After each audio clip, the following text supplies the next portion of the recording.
During May of 2024, my grandpa and I set out on a 5-day road trip throughout the Mountain West and visited 2 national parks, a number of scenic attractions, and overall had a really good time on our first major trip of 2024. This video is going to be showcasing my grandpa and I's journey throughout the Mountain West and everything we saw on our road trip. Sit back and enjoy the ride as we kick off the road trip here in Fernley, Nevada, just outside of Reno. All right, good morning, everybody. Me and Grandpa are on another road trip, and tell the people where we're at. Well, we're just outside of Fernley right now, Nevada, and we're heading for Salt Lake City. We got a long drive, don't we? Yeah, we sure do. It's a little over 500 miles to Salt Lake City, and there really isn't much between here and there, isn't there? No, a lot of desert. Yep. Well, you ready for the long drive? Yeah, we better get going here, so it should be fine. It's not a boring drive. There is going to be quite a bit of scenery along the way, so... Yeah, there is. It's a nice drive. It's an easy drive, actually. All right, ready to hit the road? Yeah, I sure am. Let's go. So one thing that's always funny to me about driving through Nevada is all these truck stops and gas stations have casinos in them. Well, Nevada is a gambling state, so that's part of the game. Yep. Hey, nice pun there, sir. Yeah, if you can make money with a casino at your gas station, why not? Yep. Fernley is where we actually started filming, but we actually took about 4 hours just to drive to Fernley, so the first day of our road trip was definitely very long. We definitely drove a little over 12 hours and ended up clocking in just over 700 miles that day. Our first stop after leaving Fernley was right here at the Highway 95 junction at the rest area. One reason I like to stop here is I like to check out all the information plaques that talk about the California Trail, which Interstate 80 basically follows on its entire length through Nevada for the most part. This particular stretch just east of Fernley is known as the 40-mile desert and was one of the harshest portions of the California Trail, simply due to the fact that there was no drinkable water for this 40-mile stretch. Back then it was a big deal, but obviously we can drive it in just over 30 minutes today. So I really like how Nevada has all these information plaques about the California Trail at these rest areas here along I-80. Really good information here just to learn about the incredible history that took place here long before the days of Interstate 80. Yeah, it was very difficult. This 40-mile stretch in here was probably the most difficult stretch of the trail because there was no water. And I think Kyle filmed that poster, that sign right there. It shows how many people were lost, animals, and everything. And at the time, it was estimated to be about $1 million. Yeah, which is amazing for for how many animals were lost and people. Yep, all to live that California dream. Yeah, well, if you have a dream that's that great, you take the risk. Yep. Because in the end, the payout was great. After leaving the rest stop, we just continued our journey along Interstate 80 and eventually passed through the city of Lovelock and just kept on driving eastbound, or northbound in this case, because I-80 pretty much heads in a north-south direction once it leaves Fernley, all the way up to Winnemucca. And I tried so hard to constantly film Interstate 80 across Nevada, but I just kept running into so many bugs on my entire journey across the state, and it was just getting really annoying real quick. And as you can see from these clips I'm showing you right here, Interstate 80 in Nevada is very scenic and in my opinion doesn't get enough credit as one of the more scenic drives on the interstate highway system. The views of the snow-capped mountains really add to the amazing scenery found along this stretch of Interstate 80 all the way across the Silver State, and it really makes Nevada live up to its state name, Nevada, which is Spanish for snow-capped or snowy. Man, the views here along I-80 in Nevada are pretty incredible this time of the year, huh? Yeah, they are. This mountain range ahead of us here is covered in snow. I mean, it's amazing how much snow there is right now. So here's a little bit of a fun fact. Nevada is a Spanish word, and it roughly translates to snow-capped or snowy, and most people would think that's a really stupid name for Nevada, considering well over 90% of the state is a desert, but obviously the people who named it probably saw some scenes similar to what we're seeing right now and probably decided to name it that. So yeah, it's probably true, because all the mountain ranges in Nevada have snow on them right now. Yep. pretty much. Of course, if you were to pass through here in the summertime, it'd be a different story, but we're passing through here in the middle of spring, so the winter snowpack is still holding strong here in mid-May. Yeah, it is. There's still quite a bit of snow up here. And out there is the east, or not the east, just the regular Humboldt Range. Got ahead of myself there. A little bit of foreshadowing, people. Yep, got ahead of myself there. Yeah, you sure did. Yep. That's not for another 200 miles. Dun, dun, dun. Oh, well, it's close. Could be worse. Yep. The weather drastically got worse as we continued our drive across Nevada. As you can see here, by the time we got towards the Carlin Tunnel in Elko, it got significantly more cloudy, but it didn't rain, although the temperatures were pretty cool for this time of the year, only staying in the high 50s and low 60s, which honestly is a lot better than a lot of the summer driving across here when the temperatures are in the 90s. One thing that makes driving across Nevada so easy these days is the speed limit is mostly 75 to 80 miles per hour depending on where you are. Although if you're coming into Elko, be sure to watch out because there is a speed trap there where the speed limit reduces to 65 miles per hour as you pass through the city. Man, sagebrush sure is the Nevada state flower, isn't it? Yeah, it sure is. It's everywhere. Man, I tell you. Looks like it's starting to bloom, too. Yep. It's going to start smelling like piss here very soon. Yeah, unfortunately, it doesn't smell very good. My grandpa and I ended up getting lunch at Portasubs here in Elko. My grandpa and I were mostly saving our appetite for our upcoming dinner up in Salt Lake City, so we really weren't stopping too much for food just to let that appetite build up for our planned dinner spot in Salt Lake City. If you thought the views up to this point were amazing along Interstate 80 in Nevada, just wait till you get east of Elko when the interstate is pointing straight at the East Humboldt Range. And if you look off to the south, you can also see the amazing views of the Ruby Mountains, which are called Nevada's Alps. And it really lives up to that nickname this time of the year, let me tell you folks. It is seriously one of the most beautiful mountain ranges I've ever seen. And even though the clouds were obstructing the highest points of the range, that didn't make the views any less impressive or beautiful.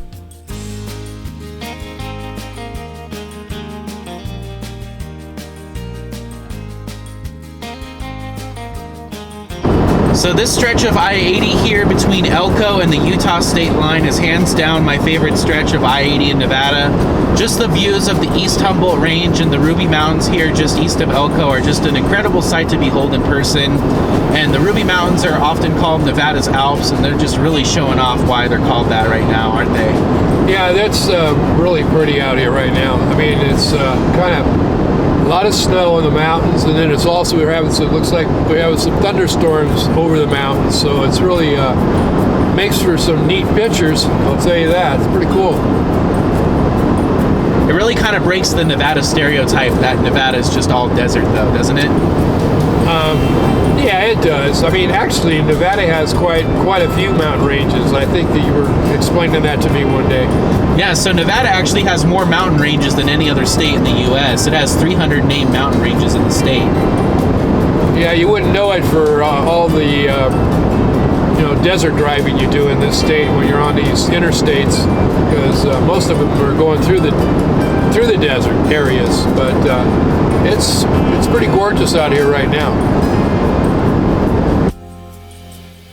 Of course, Nevada is located in the heart of the Great Basin and mostly has a reputation for its many dry deserts that dominate most of the state.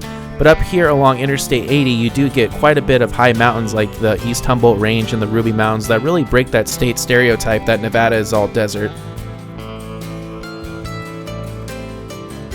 Our final stop was in the city of Wells, located in eastern Nevada at the junction with Highway 93, and this is the first time on our entire trip that we paid less than $4 for gas, and let me tell you folks, being from California, that is a blessing I do not take lightly. As much as I love the stretch between Elko and Wells along Interstate 80 with the views of the East Humboldt Range and the Ruby Mountains, this particular stretch between Wells and Wendover, Utah is equally as awesome just for the amazing views and the mountain passes that you pass over on your way towards Utah. This particular clip right here, we are crossing the Pequot Mountains over Pequot Summit, which is the highest point along Interstate 80 in Nevada at just under 7,000 feet. And the expansive views here looking out towards the east as you descend down into this valley right here are just absolutely breathtaking, folks. Seriously, Interstate 80 in Nevada is a sleeper these days when it comes to beauty along the interstate highway system. One thing I particularly like is that Nevada has built a number of wildlife overcrossings in this area of the state as well to help migrating deer safely cross the interstate without getting hit by oncoming traffic.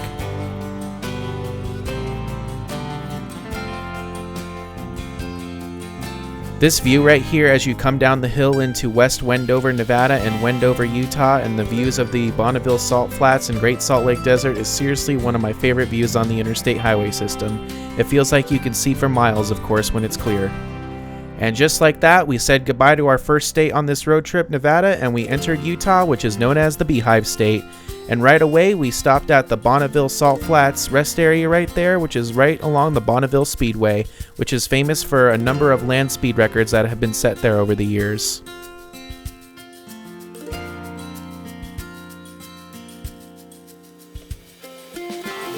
One thing that's nice about this rest area on the eastbound side is that they have a platform that you can walk up and get a panoramic view of the surrounding area, which is really nice, and I really appreciate that from the Utah Department of Transportation. All right, everyone, my grandpa and I have safely made it to Utah. Where are we right now, Grandpa? Right now we're at the world famous Bonneville Salt Flats. Yep, and do you know what goes on here that makes it world famous? This is where you come if you want to try to break the world land speed record. Yep, and there's been many records set here, that's for sure. Yeah, there has. And just the views up here are absolutely incredible. And I don't know if you can see in the background over there, but there actually is people out there driving and walking out there on the salt flats. Yeah, there are. And this is also one of the few places in the world where you could see the curvature of the earth. So take that, flat earthers. Yeah, that's a pretty interesting fact. In fact, they say the race course where they try to break the world speed record is if you stand on one end of it, you can't see the other end of it. So, because of the curvature of the earth. Yep. It's actually a 10-mile long race course. Of course, with the car I have, my car is more than capable of driving out there on the salt flats, but we're not going to do that today. One, because I don't want to get my car dirty, and two, we still got about 2 hours to go to Salt Lake City, so... Yeah, we don't want to be fooling around. It takes special cars to go out there. A lot of people do go out there, though, just to run the course. Yep. All right, sir. It's time to head to Salt Lake City. It's been a long day, and it's certainly not over yet. Right. Well, we got to keep on going. Yep. And just like that, we begun our journey across the Bonneville Salt Flats or the Great Salt Lake Desert here on Interstate 80. And this is one of the few places in the world where you could see the curvature of the earth, and I'm not gonna lie, it can be pretty mesmerizing driving this and just kind of seeing the traffic disappearing in the distance because of how flat it is. This is also where my grandpa and I were really starting to feel how long we've been on the road. We had been on the road for nearly 12 hours at this point, and we just suffered through a time change. When it comes to traveling, it is much better heading west and gaining an hour than heading east and losing an hour, let me tell you folks. So we just basically drove all the way to Salt Lake City from this point without stopping for anything. And if you thought the drive across Nevada along Interstate 80 was pretty desolate, let me tell you folks, the drive across western Utah from Nevada all the way to Salt Lake City is nothing. There is just literally nothing out here. No civilization, just nothing. There is absolutely no civilization out here, but that doesn't take away from the sheer beauty as you just pass through these unbelievable mountain ranges here in western Utah as you approach the Great Salt Lake and Salt Lake City. I'm telling you folks, I really enjoy driving through the desert. I know it's not for everybody, but if you do it during certain times of the year, let me tell you folks, the desert is truly beautiful and magical in its own way. As you get closer to Salt Lake City, you begin to drive near the southern edge of the Great Salt Lake, and depending on what time of the year you drive this, it can either smell really good, decent, or really bad. Luckily, when me and my grandpa were traveling here, the drive wasn't so bad and we really didn't smell the lake at all, but trust me, when it's very hot out, it does not smell very good when you're driving this stretch of Interstate 80, trust me folks.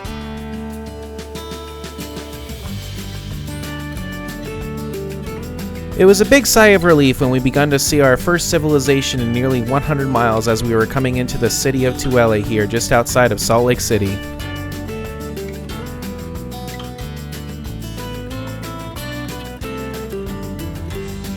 One of my favorite things about driving into Salt Lake City from the west is the amazing views of the Wasatch Mountains that you get as you come into Salt Lake City. It is truly breathtaking to see these mountains here as a backdrop for this city.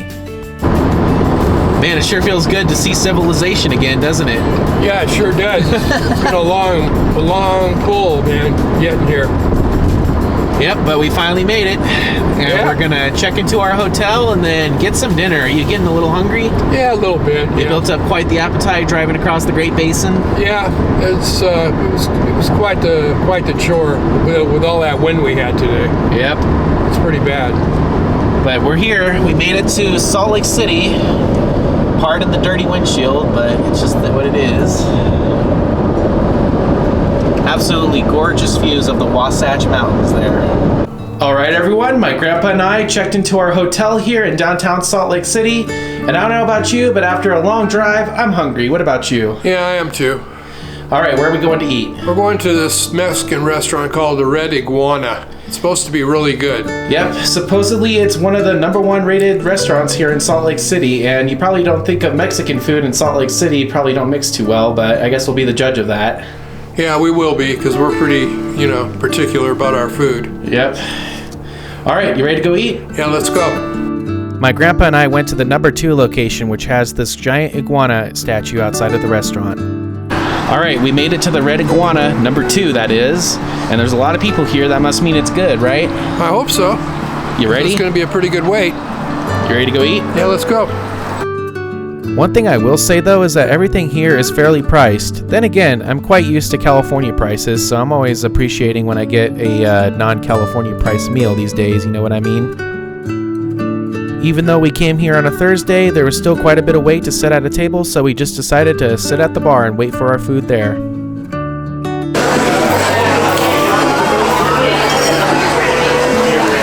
Delicious.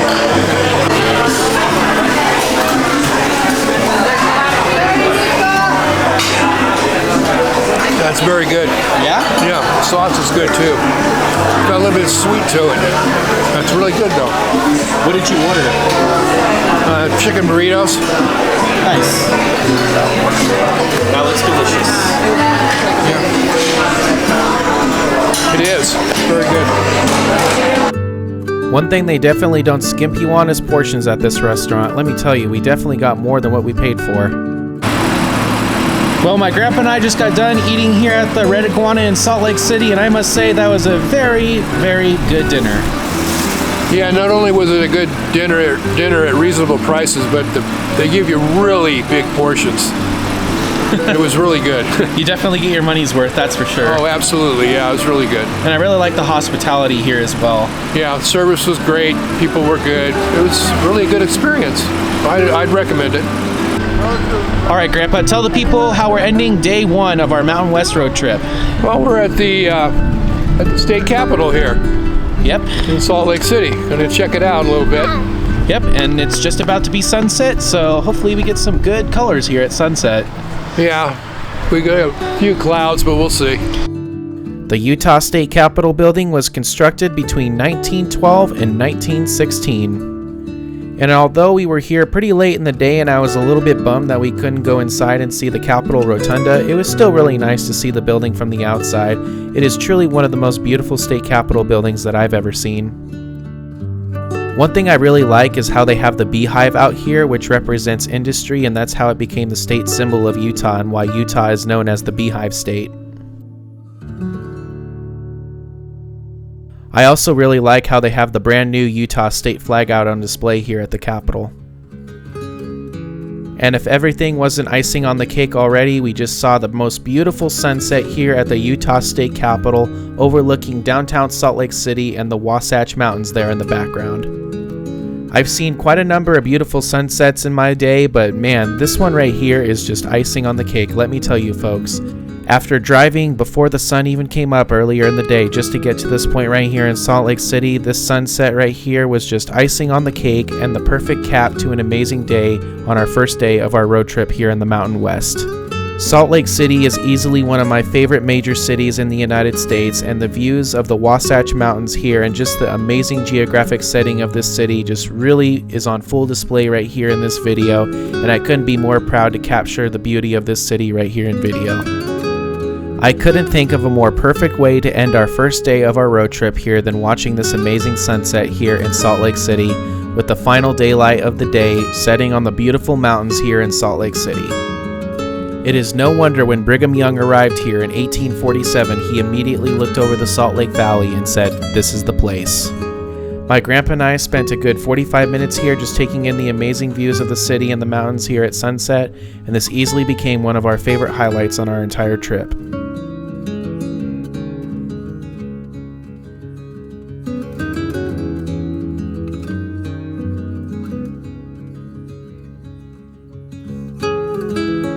All right, Grandpa, what did you think of watching that sunset there at the Utah State Capitol? No, it's beautiful, man. You caught it just at the right time, and the mountains, the mountain backdrop to the city is gorgeous. It's just unbelievable. Yep, we certainly had a good time on day one, but it was a really long day, wasn't it? Yeah, it's been a long day. We drove 725 miles today, and then our day started at 5 a.m. Pacific time, and it is concluding here at 9 p.m. Mountain time. So yeah. It's been a day. We're going to get some rest and conclude day one here, and we will see you tomorrow for day number 2 of our Mountain West road trip. Yeah, good night, everybody. All right, good morning, everybody. It is day number 2 on my grandpa and I's road trip here in the Mountain West. And tell the people where we are going today. Well, today we are heading towards Jackson Hole, Wyoming. And what's the purpose of us heading up that way? We're going to be going to Grand Teton National Park and Yellowstone National Park in the next 2 days. Yes, indeed we are. So I'm really looking forward to it. It's been over 10 years since we've been to those parks, so I'm really looking forward to see what we can see there. Yeah, I am too. It's been a long time. Yep, and today's drive will not be as long as yesterday's drive, that is for sure. Yeah, thank God.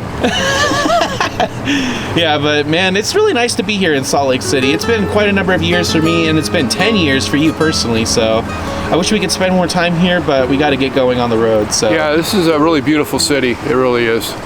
Yep.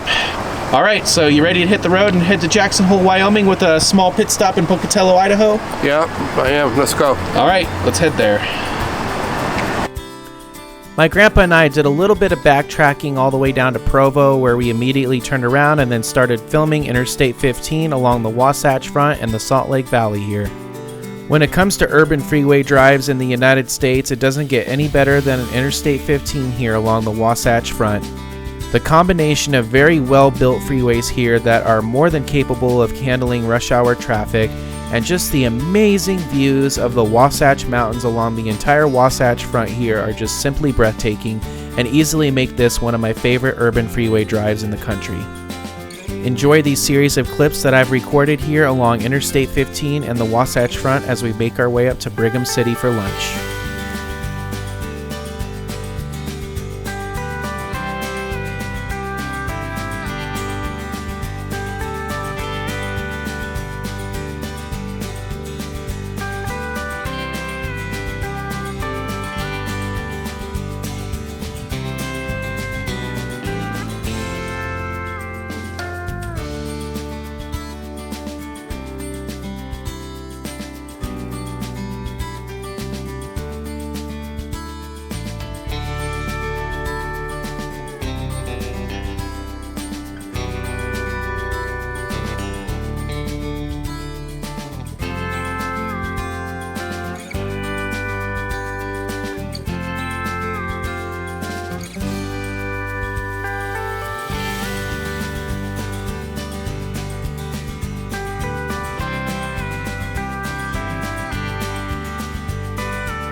As mentioned earlier, my grandpa and I got lunch in Brigham City here at this truck stop, and it was a pretty mediocre lunch if I'm being honest with you, but again, we were saving our appetites for the dinner that we were going to have tonight in Jackson, Wyoming. All right, my grandpa and I just got lunch up here in Brigham City, and I just want to get your thoughts and opinions on driving along the Wasatch Front there along I-15, and just your thoughts about the urban freeway and what Utah DOT did there. along the Wasatch Front. Yeah, first of all, the drive is fantastic. I mean, you're surrounded by mountains, especially around Salt Lake. The drive all the way up to where we are now, we're still in that same range. It's gorgeous. And the highway system here in Salt Lake and the outer line areas is fantastic. I mean, there's no backups in traffic. It's just the way they designed the freeways is just unbelievable. Yep. All right, it's time to continue our journey up to Jackson, Wyoming with a pit stop in Pocatello. Yeah, we're going to stop in Pocatello, see a friend of mine that I used to work with. Yep. All right, you ready to hit the road? Yeah, let's do it. Woo! Out of all the days on our 5-day road trip here in the Mountain West, day 2 was definitely the least memorable because we really didn't do much, and the main highlight I wanted to focus on was my grandpa being able to see his friend up there in Pocatello, Idaho, so we basically planned the whole day around that. With all that said though, I was happy I was able to close this gap I was missing on Interstate 15 between Ogden, Utah and Pocatello, Idaho. I have now been on Interstate 15 from San Diego, California to Great Falls, Montana. Well, even though our time in Utah was very brief on this trip, I still enjoyed my time here. Yeah, I did too. We had a good time. I hadn't been here in quite a while, and it's changed a lot. The city itself is a lot larger, but it's really clean. It's a really clean town. You don't see a lot of trash, and it's a pretty city. It really is. Yep. Well, you ready to enter our next state, which is Idaho? Yeah, sure am. I guess we're getting close. Yep. All right, on to Idaho. Even though our time in Utah was very brief on this trip, I still really enjoyed my time here, but it was time to continue into the gem state of Idaho, and we immediately pulled off at the first rest area in Idaho just over the border from Utah. One thing I really like about this rest area is just how clean it is, and it's basically like an unofficial welcome center just without the name. There's a lot of great information about Idaho here, and they even have a welcome sign there where you can take a picture in front of if you didn't get your chance while on the main highway. In here they have a bunch of information about Idaho, including some information about the Oregon Trail, which passes through this area of Idaho. And then of course they have various brochures and maps about Idaho as well as surrounding states. So it's just a really good information area about Idaho and just the area in general if you're passing through, and I highly recommend stopping here. I really wish other states can take a hint here on how to do rest areas and welcome centers like Idaho does. They do a really good job here, and the place is really, really clean too. My grandpa and I even signed the register here, so if you're passing through this area, let me know if you found our names. So Grandpa, what'd you think of this rest area right here at the border with Idaho, coming in from Utah? It's a great rest stop. I mean, it's got all the information you could ever see, you know. It's the first rest stop inside of the border. They should all be like that. Yeah, and it's just like an unofficial welcome center to the state of Idaho as well. So just a lot of great information for people coming into Idaho about the state and what there is to do here and things to see. So yeah, it's really nice. Here I am doing my maid duties. Sorry. Yeah, I've got to have a clean windshield for that type of filming right there. Can't, that's as far as I can reach. It's okay. I've got short arms. Sorry. You're fine. Sorry. Much like the previous day in Nevada, I had a very difficult time filming this stretch of Interstate 15 in Idaho just because of the amount of bugs that were present. I guess this time of the year is just really bad for filming these types of videos because of the bugs that are just waking up from their winter slumbers or whatever, so it can be very frustrating having to stop and clean the windshield just for it to look dirty again 5 miles down the road, so it just got really frustrating. So eventually I just stopped filming this stretch of Interstate 15, which is a shame because this stretch of Interstate 15 between the Utah state line and Pocatello is very scenic.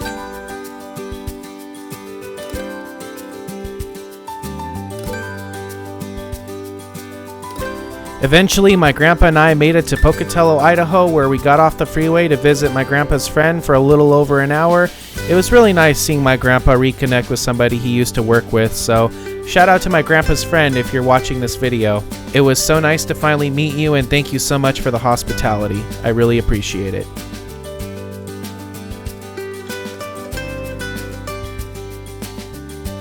After spending some time there in Pocatello with my grandpa's friend, we eventually got back on Interstate 15 and continued our journey north up to Idaho Falls, even stopping at a rest area to see what was going on there. I really like how Idaho has these various information plaques at these rest areas just talking about the general history of the area or some of the geography that's going on there. It's really useful information, and I really appreciate the effort by the Idaho Transportation Department.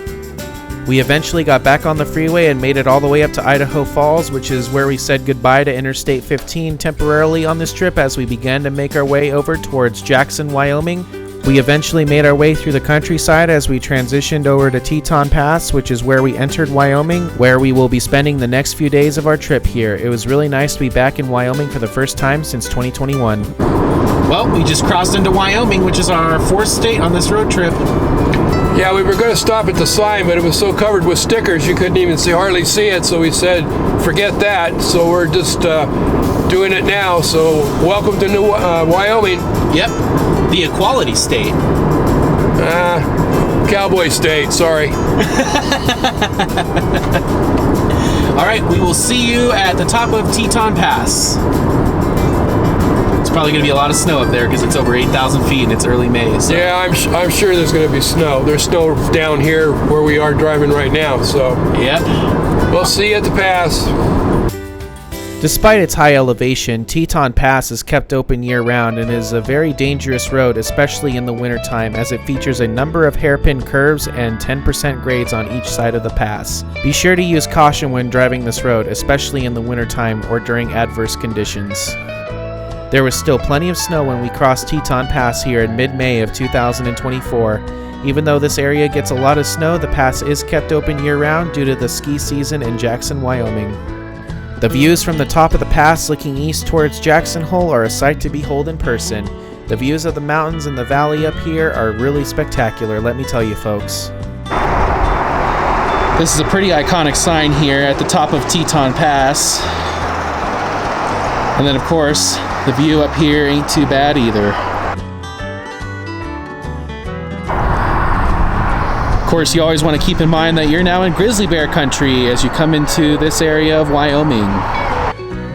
Like I said earlier, the views descending down the east side of Teton Pass are a sight to behold in person, but I can imagine how dangerous this must be in the wintertime. Enjoy the views as we drop down into Jackson, Wyoming here along Teton Pass.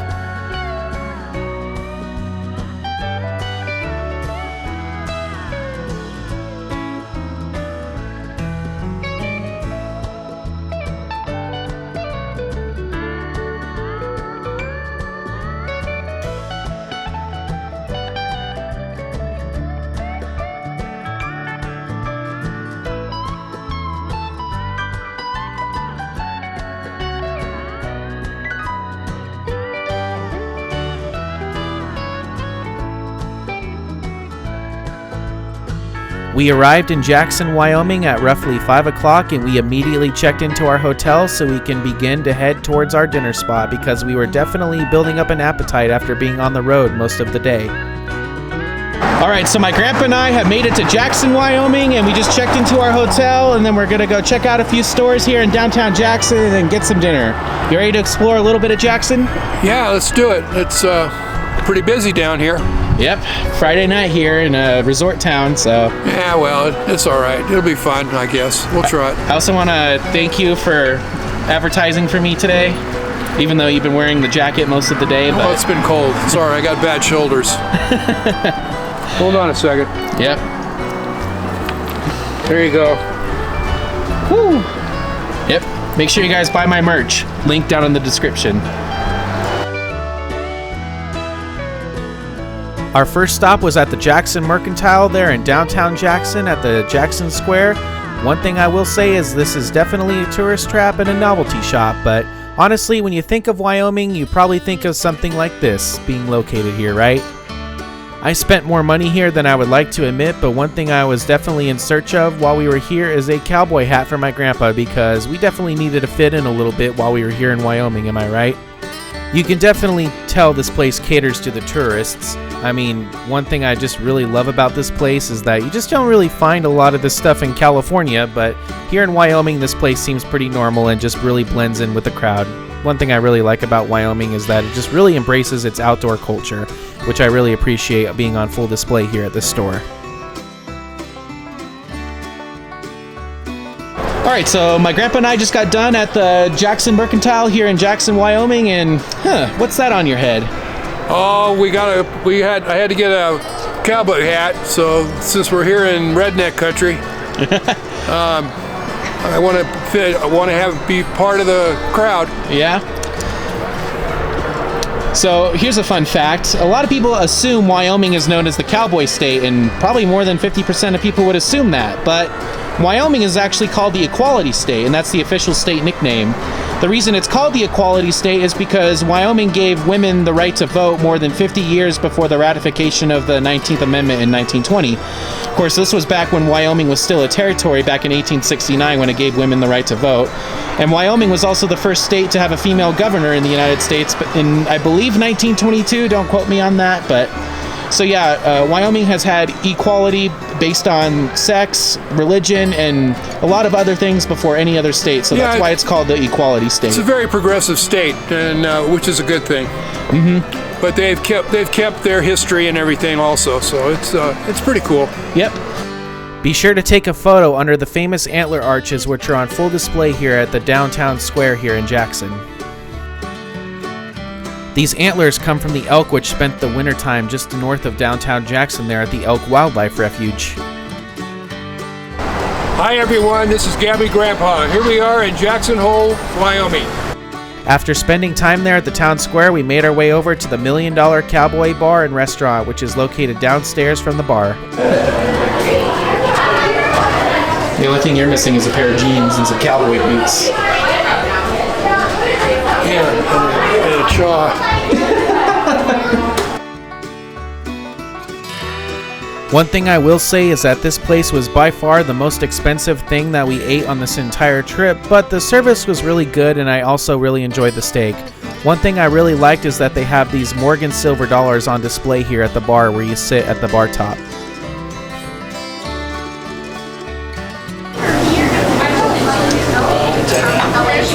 Ready for dinner? Yeah, I sure am.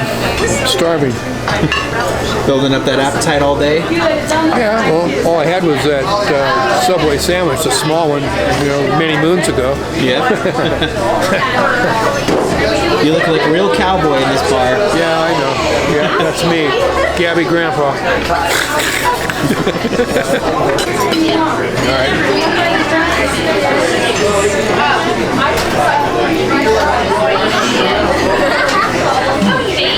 Good. Really good, yeah. Mm-hmm. Yeah, it's really good. Even though it was pricey, I gotta say the experience is worth it, and that's pretty priceless, isn't it? All right, my grandpa and I just had a really nice dinner here at the $1 Million Steakhouse here in downtown Jackson, Wyoming. What did you think of the dinner? Oh, dinner was excellent. Very, very, very, very good steak. I enjoyed it. It was really good. Yeah, we had a good time. It was a really nice place. Yep. All right, so me and Grandpa are going to head back to the hotel. We might be back out later tonight for a special surprise, but we'll let you know how that goes by the end of the night, so.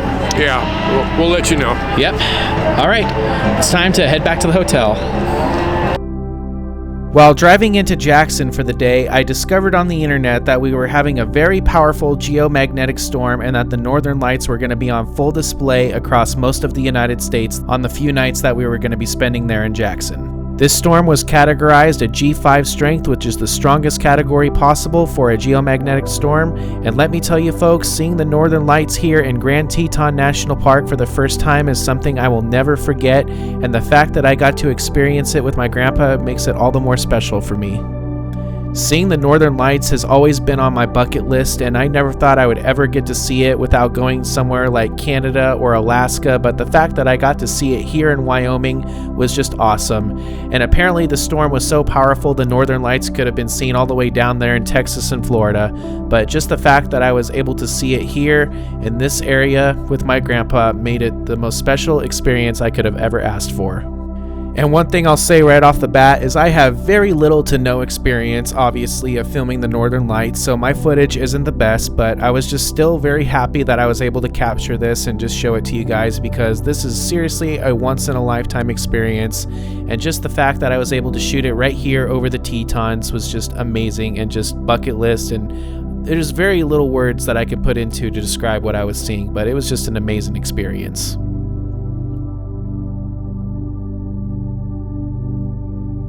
All right, everyone. This is going to conclude day number 2 on my grandpa and I's road trip here in the Mountain West. We are spending the next 2 nights here in Jackson, Wyoming. We drove up from Salt Lake City, Utah today.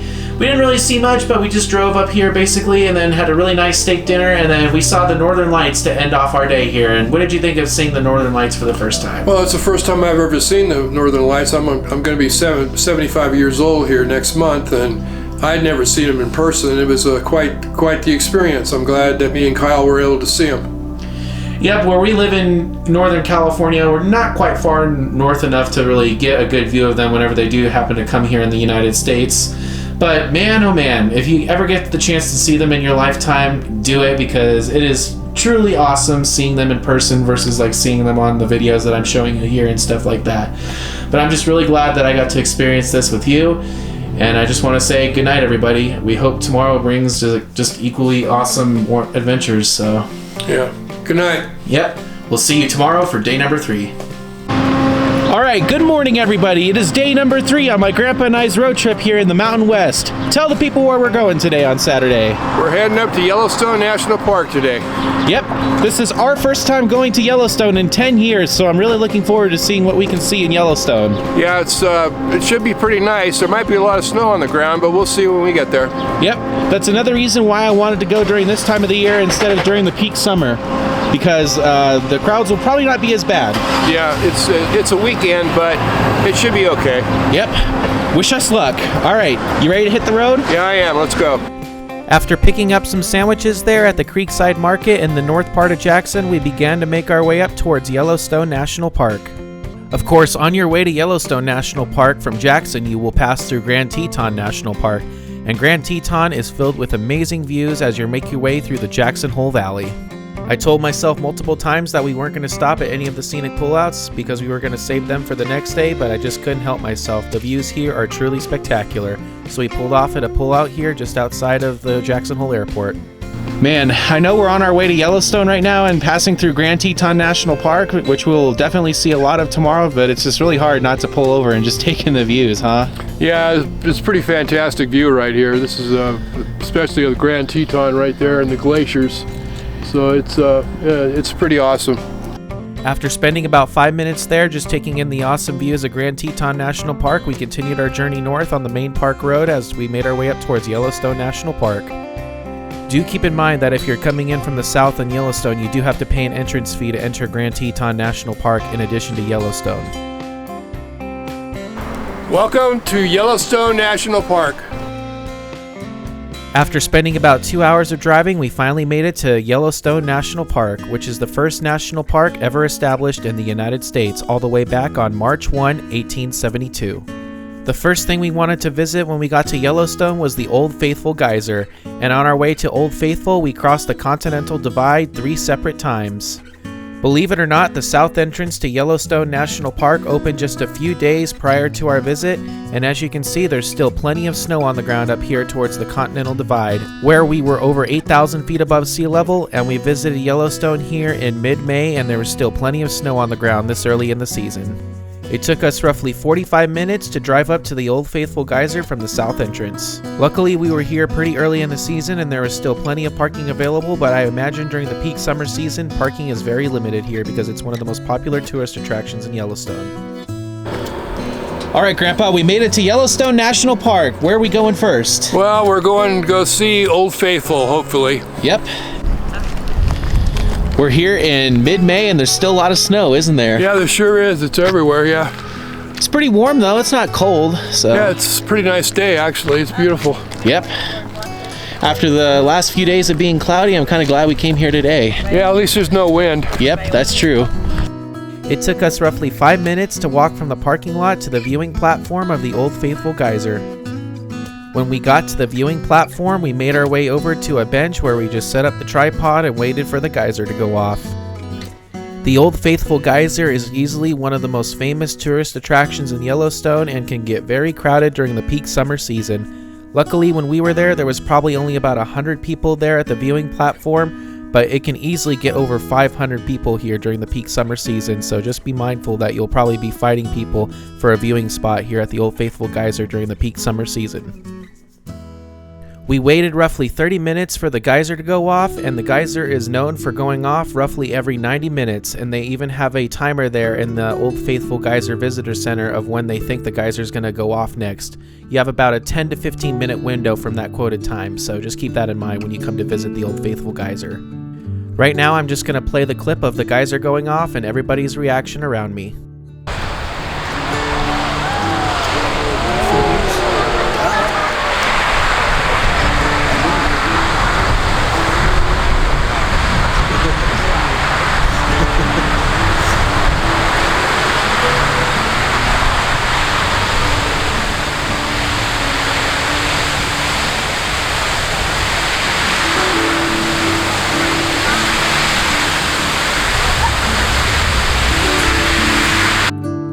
From where we were standing, the mist was kind of blocking most of the view of the geyser going off, but we still had a really good time there. In fact, we were actually getting rained on, believe it or not. I'm not too sure how well the camera is picking that up, but we were definitely getting rained on here by the geyser. Don't worry, the water wasn't too hot.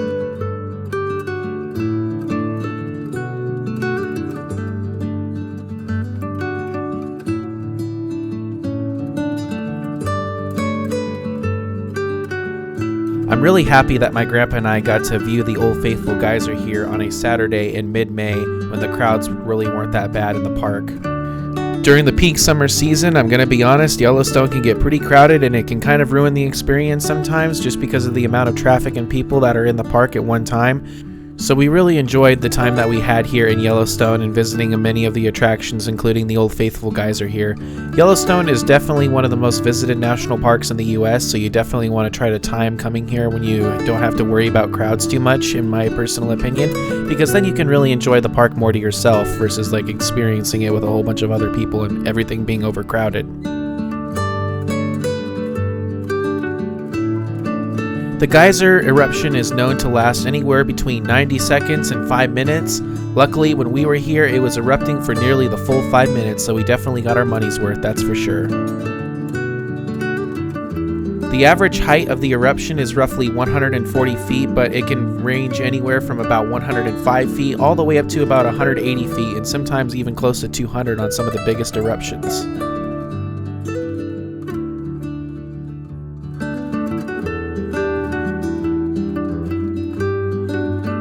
This is easily one of the most famous geysers in the United States and the world, and definitely attracts visitors from all over the world to witness the frequent eruptions that the Old Faithful Geyser is known for.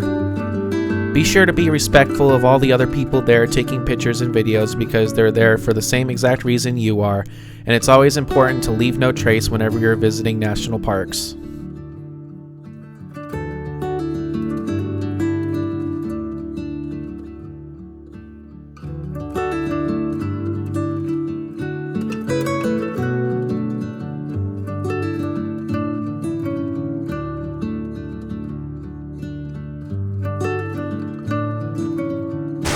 All right, Grandpa, what did you think of seeing the Old Faithful Geyser here in Yellowstone National Park? Yeah, it's pretty cool. It goes up pretty high and it lasts about almost 5 minutes, so it's well worth the wait. Yep, and we got rained on, didn't we? Yeah, a little bit, yeah. We got vapored by the geyser. After spending roughly an hour there at the Old Faithful Geyser, we made our way back to the Grand Loop Road here in Yellowstone National Park and continued our journey around the park. The next thing I was hoping to see in Yellowstone National Park was some wildlife before we made our way over to the Grand Canyon of the Yellowstone, and I'm happy to report we didn't have to wait too long to see our first wildlife here in Yellowstone, which were some bison located right along the side of the road here. Of course, seeing bison in Yellowstone is pretty common, but it's still incredible to see these animals in person and just how big they really are. Believe it or not, the American bison is the largest land mammal in North America. It should go without saying that you don't want to get too close to these animals because they can be very dangerous, and there's many videos on the internet of people getting hurt by these bison by getting too close. Luckily with my camera, I'm able to put the zoom lens on and get these perfect captures here without getting too close to the bison. Well, we just saw our first wildlife in the park, didn't we? Yeah, we sure did. We got 4 male buffalo here, and I think one of them was in love with me, so I had to get in the car. He started to come up the hill looking at me, so I didn't like the way he was looking at me, so I took the picture and got in the car. After checking out the bison, we continued along the Grand Loop Road here and just checked out more geothermal areas here in the park as we made our way up towards the Grand Canyon of the Yellowstone. It's really amazing how geothermically active this area of the Rocky Mountains is, because you just really wouldn't think it, mostly because it's nowhere near the Pacific Ring of Fire or anything like that, but Yellowstone is definitely active when it comes to this type of stuff. And then of course, as we were continuing our journey north, we saw more bison, and they just so happened to cross the road right in front of us here. This is pretty common in Yellowstone, and when it comes to traffic in Yellowstone, this is mostly what people talk about, am I right?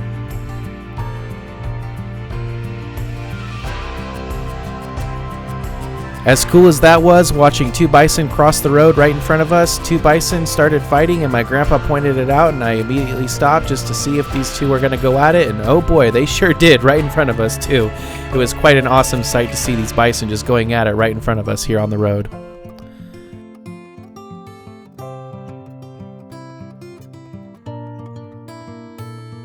After watching that incredible fight go down, we just continued our journey here along the Grand Loop Road and eventually made our way over to the Grand Canyon of the Yellowstone. One thing to note is that Yellowstone National Park is one of the largest national parks in the United States, and it can take quite a long time to go from one point of interest to the next here in the park.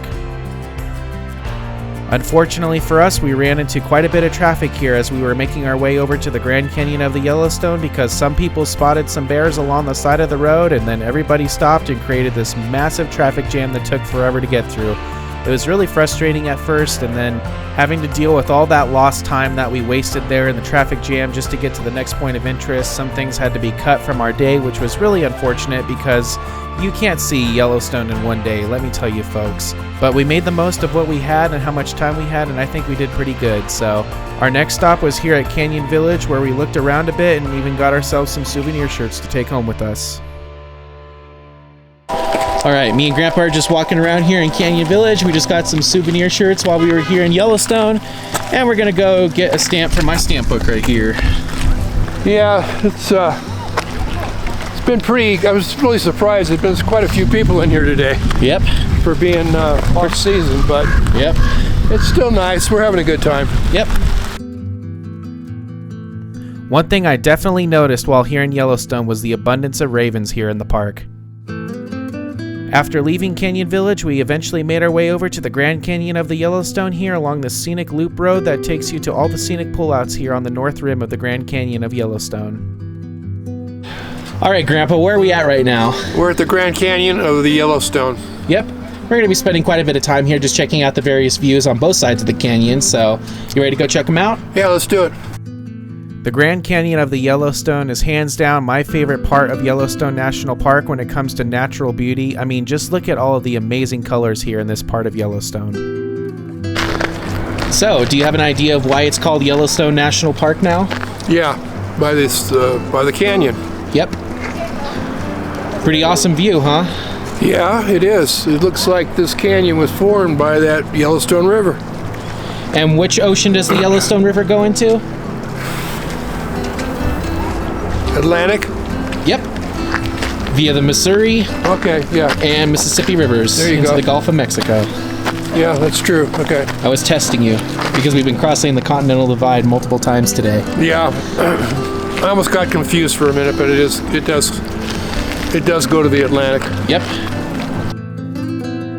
The Grand Canyon of the Yellowstone is about 24 miles long, ranges anywhere from about 2,000 to 4,000 feet wide, and is between 800 and 1,200 feet deep at its deepest sections. While it is nowhere as deep and wide and long as the Grand Canyon of the Yellowstone is just as impressive and is one of the most scenic attractions here in Yellowstone National Park. The views looking back towards Lower Yellowstone Falls are a sight to behold and is truly one of the most beautiful waterfalls I have ever seen and is definitely a huge highlight here in Yellowstone National Park. Lower Yellowstone Falls is the largest volume waterfall in the Rocky Mountains and typically has a peak cubic discharge of 8,400 cubic feet per second, which is typically at its peak during the springtime snowmelt season, which is roughly the same time period when we were there visiting it.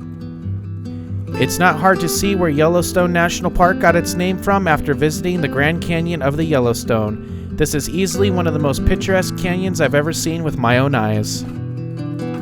Man, those are some awesome views of the Grand Canyon of the Yellowstone and Yellowstone Falls, huh? Yeah, it really is. I didn't realize how deep that canyon is. It's pretty deep. And the falls, this lower falls is gorgeous, man. Aren't you glad you came here? Oh yeah. Yeah, I am.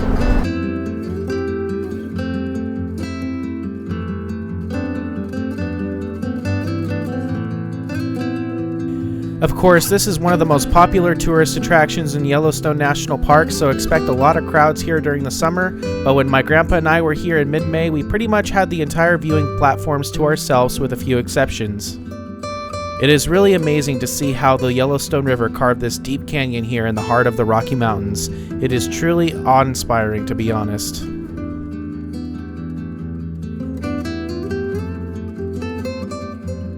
After visiting the north rim of the Grand Canyon of the Yellowstone, we made our way to the south rim, which has a few pullouts here where you can view the south rim of the Grand Canyon. Although in my opinion, the north rim of the Grand Canyon has much better viewpoints. The viewpoints here of the south rim are just as impressive. And this is the only part of the Grand Canyon of the Yellowstone where you can see the upper Yellowstone Falls. So it's definitely worth checking out here if you're visiting the Grand Canyon of the Yellowstone. Be sure to pull out at the first turnout here at the parking lot where you can view the upper Yellowstone Falls.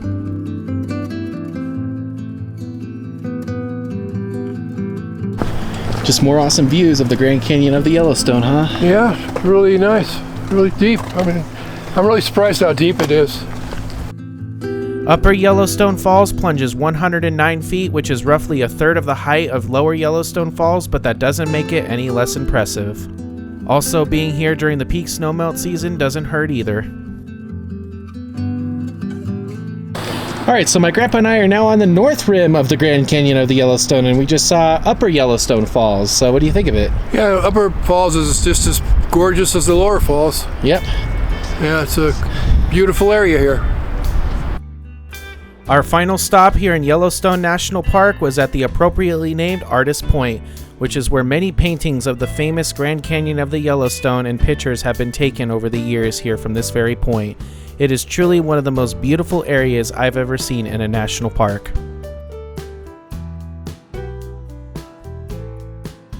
My grandpa and I just took our time here soaking in the amazing views of the Grand Canyon of the Yellowstone and Lower Yellowstone Falls out there in the distance.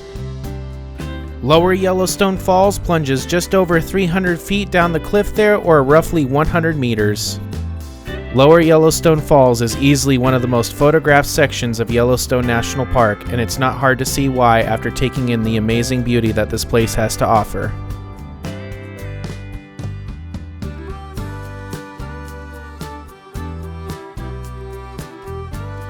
Alright, me and Grandpa just got done visiting both the north and the south rims of the Grand Canyon of the Yellowstone. For me personally, this is one of my favorite areas of the park. What are your general thoughts on the Grand Canyon of the Yellowstone area?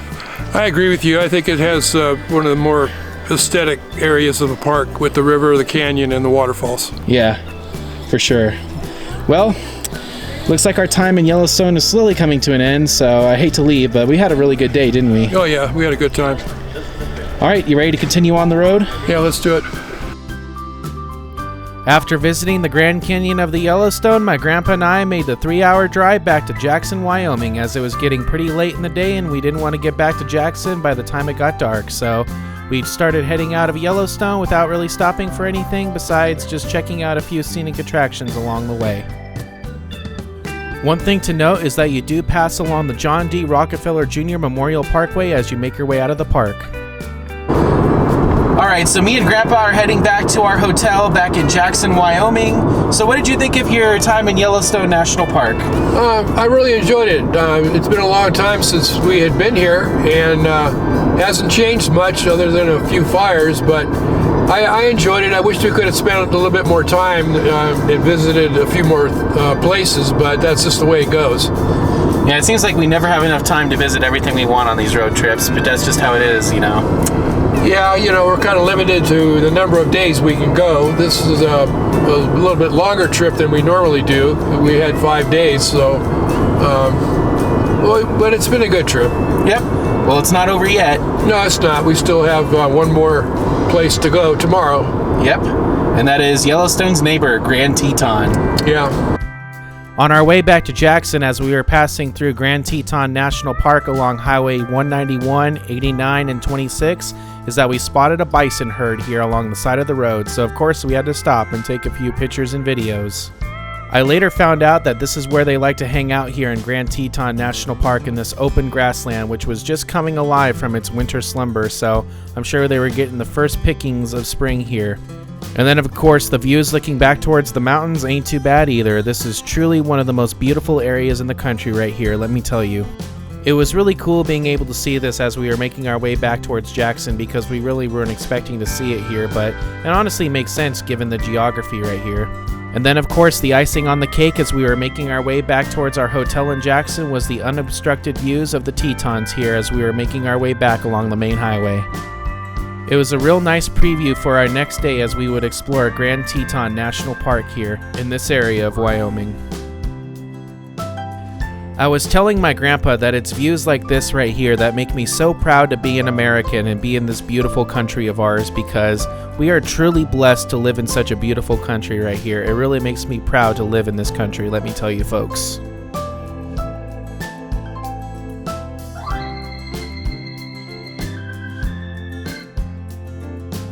It was sundown by the time we got back to Jackson, so we immediately looked for a dinner spot here, and we decided to check out a pizza place here in downtown Jackson, right next to the $1 Million Cowboy Bar where we ate dinner last night. I gotta say, the pizza was unexpectedly good, and the fact that it was in this old theater here in downtown Jackson really just added to the character of this restaurant as well.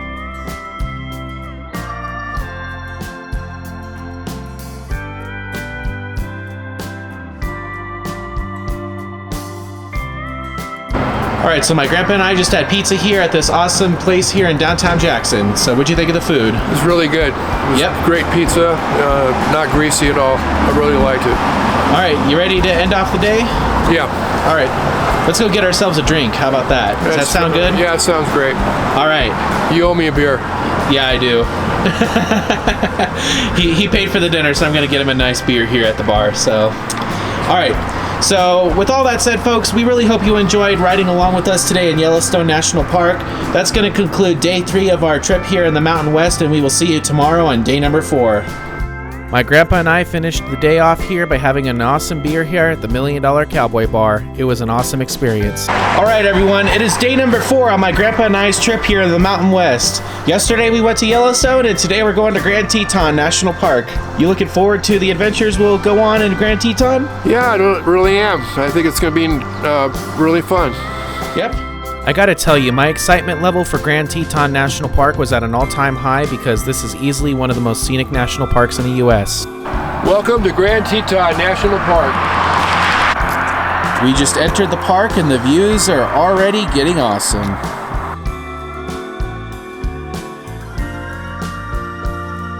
I have a feeling we're going to be treated to some awesome views during our entire time in the park, huh? Yeah, I'm sure we are. All you got to do is just take a look out there. That's what we're going to be enjoying today. Spoiler alert, the views are not going to stop being awesome anytime soon here in Grand Teton National Park, and we've barely entered the park and the views are already spectacular.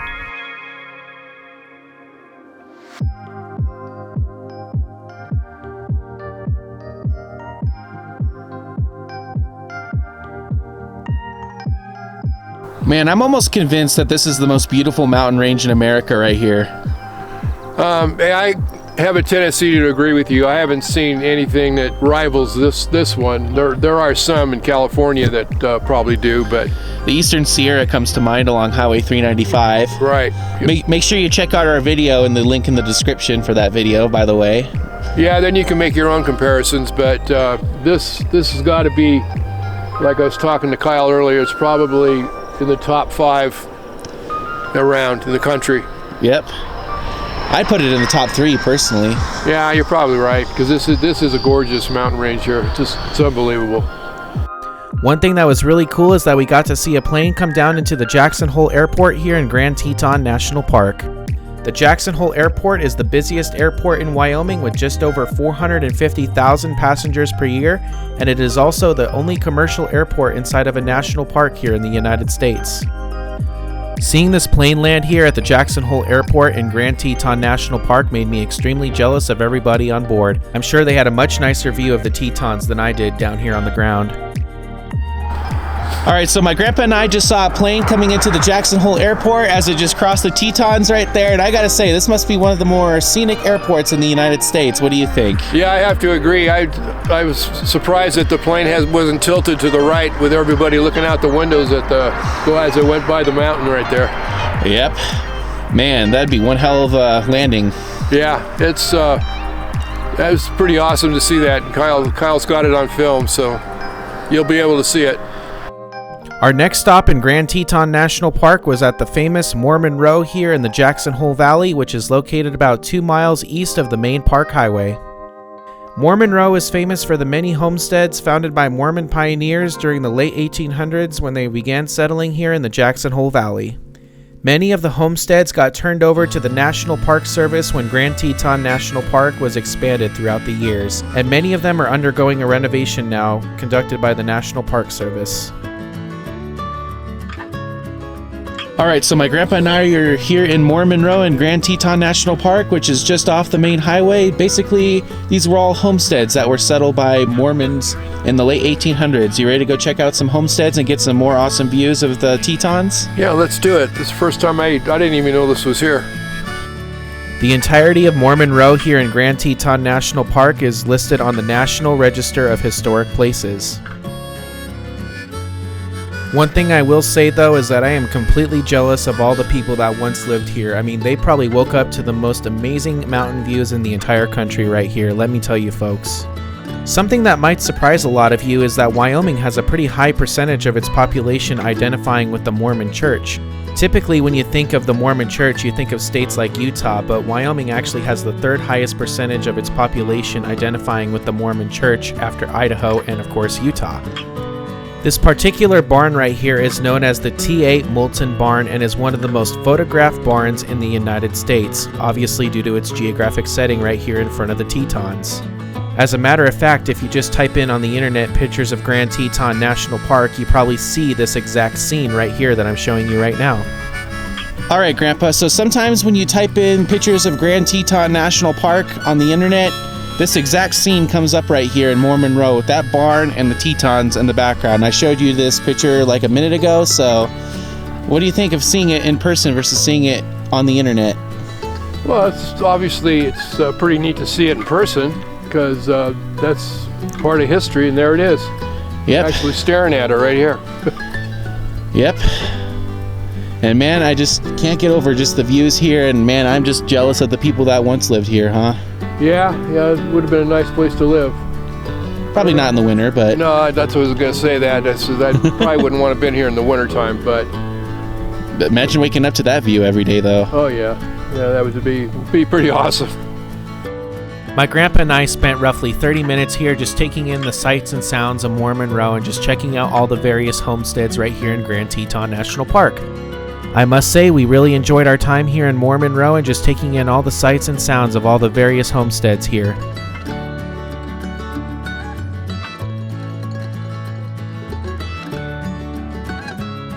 Alright Grandpa, what did you think of Mormon Row? I really enjoyed being here. Like I said before, I never knew it was out here. And I didn't really realize that there was a lot of Mormons in this area. So this is pretty interesting. There's a lot of history here. Yeah, for sure. Well, you ready to go see more of Grand Teton National Park? Yeah, let's do it. As we were making our way back to the main park highway here in Grand Teton National Park, the road pointed straight at the mountains here and made for some awesome pictures and videos.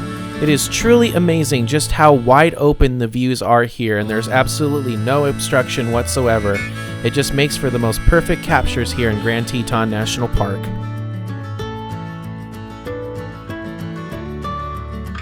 Our next viewpoint here in Grand Teton National Park that we stopped at was the same viewpoint we stopped at on our way to Yellowstone yesterday, which is the Glacier View turnout here along the main park highway.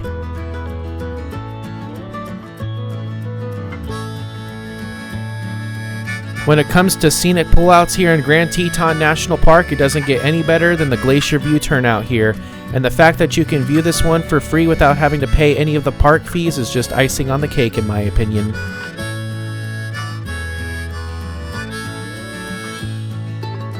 Right here you just get perfect unobstructed views of the Teton Range and of course the main highlight, Grand Teton, which of course is the highest point in Grand Teton National Park and also gives the park its namesake. Grand Teton sits 13,775 feet or 4,199 meters above sea level. It is also the second highest point in all of Wyoming after Gannett Peak. I just had to get the telephoto lens out here to get these close-ups of the summit of Grand Teton. Every single pullout that we go to, man, the views just don't stop being awesome. Yeah, that's, I mean, you could spend hours here just looking at all this stuff and this nature. It's pretty awesome. Our next viewpoint here in Grand Teton National Park was the Snake River Overlook, which overlooks the Grand Tetons and the Snake River down below. This is the spot where Ansel Adams captured the famous photograph of the Tetons and the Snake River all the way back in 1942. Of course, one notable thing that's changed in the 80 years since that photograph was taken is that the trees have really taken over the landscape right here and have mostly blocked this bend of the Snake River that was visible in his photographs all the way back in 1942. It just really goes to show how much Mother Nature can change the landscape over the course of a human life. And even though the views of the Snake River aren't as good as they used to be, the views of the mountains are just as amazing right here.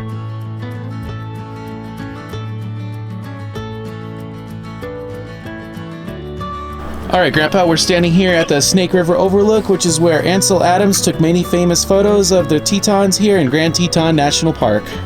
Yeah, I saw the original photograph. It's interesting because you can see how over the years Mother Nature has kind of taken over the area and it's not the same.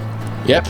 All these trees here were not as tall when the photographs were originally taken, so you can't see the entire bend of the Snake River anymore, but still, the views are spectacular. Yeah, they are. It's a neat area right here.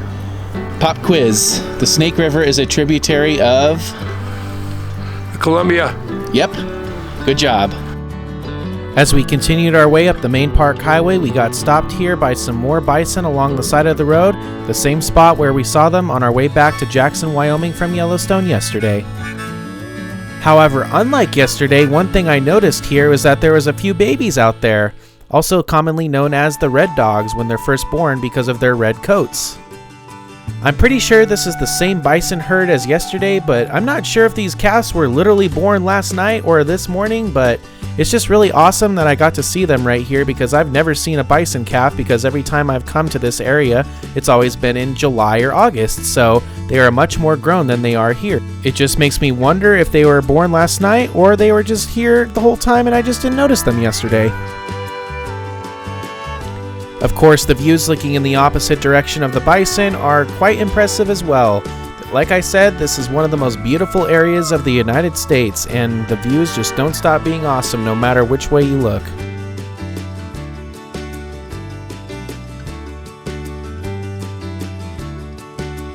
Before we made our journey on the Teton Park Road, we decided to make one more stop here along the main park highway here at the north end of Jackson Lake, which is the largest lake here in Grand Teton National Park.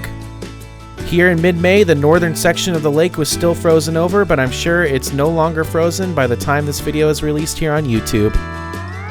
Despite it being frozen over, the views here are just absolutely incredible. This is easily, hands down, one of my favorite national parks in the United States.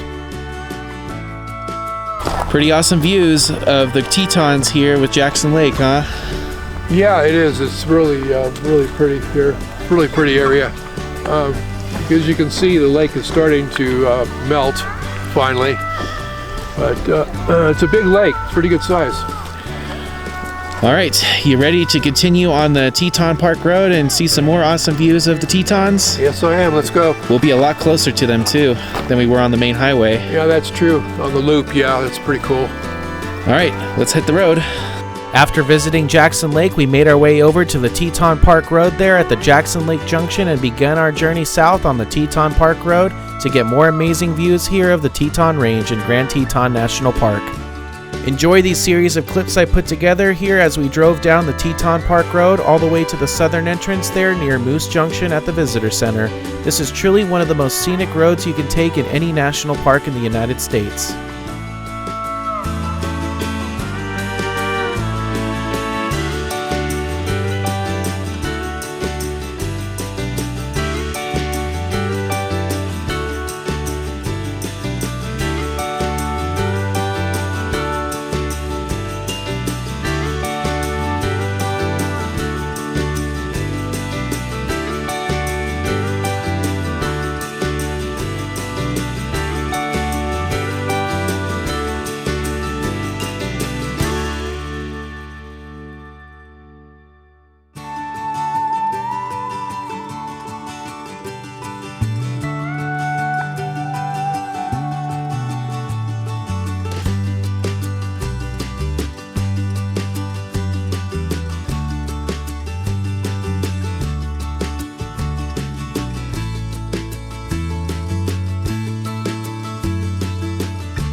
After driving the 21-mile Teton Park Road, we made our way over to the main park visitor center there near Moose Junction near the southern entrance to the Teton Park Road.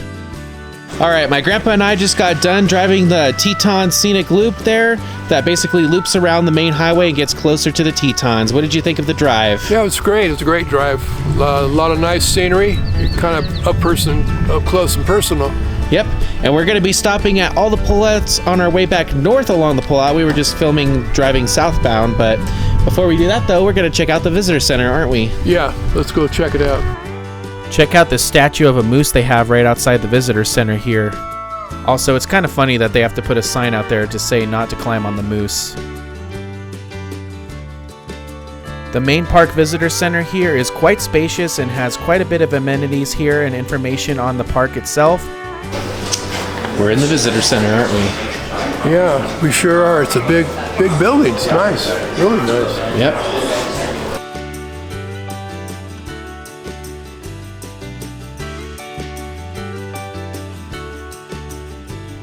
We were here at the visitor center on a Sunday in mid-May, and honestly, the visitor center felt kind of empty, which was kind of nice because I'm sure this place gets really crowded during the peak summer season.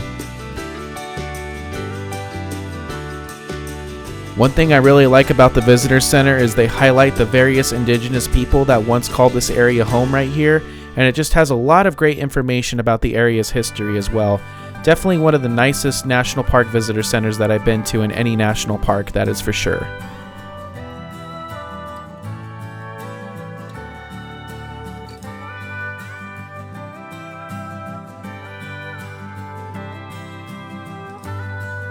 This is also a great place to learn about the various migrations, about the various elk and deer populations that inhabit this area, as well as the antelope that also migrate in this area as well. This is one of the largest migrating areas in the entire United States for land mammals.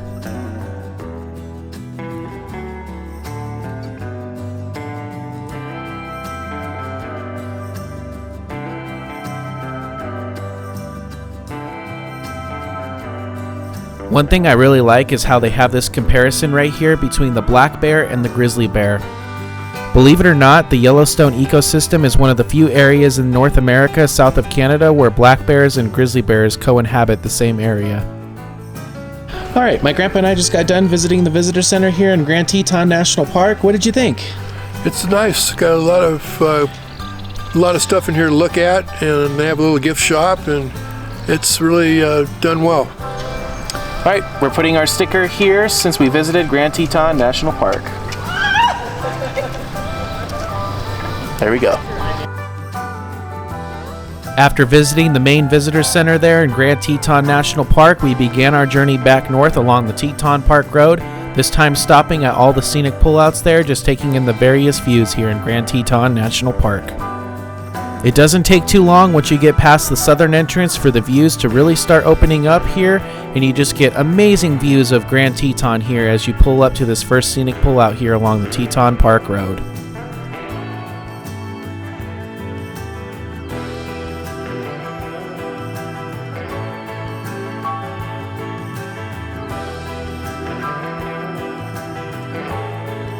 Grand Teton rises more than 7,000 feet above the Jackson Hole Valley here, and truly is one of the largest vertical rises of any mountain in the United States. All right, so my grandpa and I are here at our first scenic pullout here along the Teton Park Road, and I'm sure this is going to be one of the amazing views that we're going to see on our way back north. Yeah, we're going to get good views of everything, you know, not just the mountains, but everything else that's around the area, so we're going to check it out. After stopping at the first scenic pullout there, we continued our journey back north here along the Teton Park Road and eventually went to our lunch spot here, which was a nice scenic pullout here right in front of the Tetons. All right, my grandpa are going to eat our Creekside Market sandwiches here, and I gotta say, we got a pretty good view for lunch, don't we? Yeah, it's a great backdrop for this little picnic area here. So, yeah, we're going to enjoy our lunch. Creekside Market is located at the north end of Jackson and is a great place to get some sandwiches if you're planning on going to Yellowstone or Grand Teton National Park.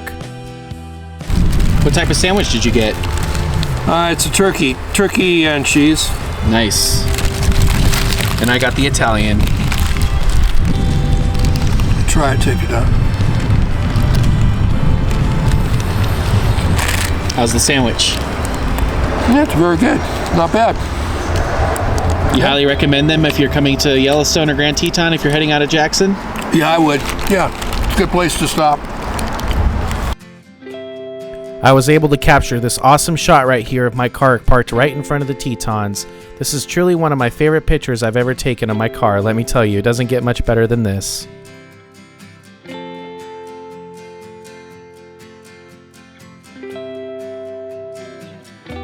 Grand Teton National Park was first established on February 26, 1929 and protects 310,000 acres here in the Teton Range and the Jackson Hole Valley here in northwest Wyoming.